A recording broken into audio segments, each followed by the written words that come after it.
වේදනාව හඹාගෙන ගිහිල්ලා ඩොපමින් උපයාගන්නේ කොහොමද? මේ පොතේ තියෙන වැදගත්ම සහ විශිෂ්ටතම දේ වෙන්නේ ඒ කාරණාව. අපි මෙච්චර වෙලා කතා කළේ තරහදියේ සතුට පැත්තට බර දාලා වෙන විනාශය ගැනනේ. හැබැයි අපි හිතාමතාම තරහදියේ වේදනාව පැත්තට බර දැම්මොත් මොකද වෙන්නේ? මේ පොතේ එන තවත් කෙනෙක් තමයි මයිකල්. ඔහු මත්ද්‍රව්‍ය වලට තදින්ම ඇබ්බැහි වෙලා හිටපු කෙනෙක්.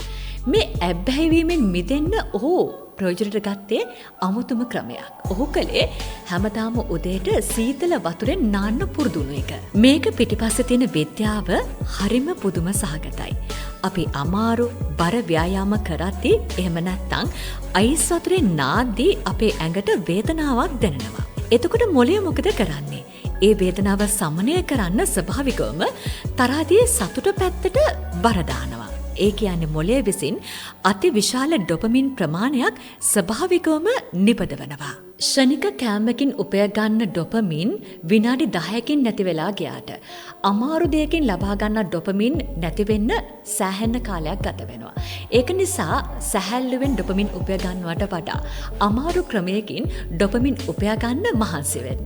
මේ පොතේ අවසාන පරිච්ඡේදයෙන් කතුවරිය අපෙන් ඉල්ලීමක් කරනවා. ඒ තමයි අපි අපිට අවංක වෙන්න කියන ඉල්ලීම.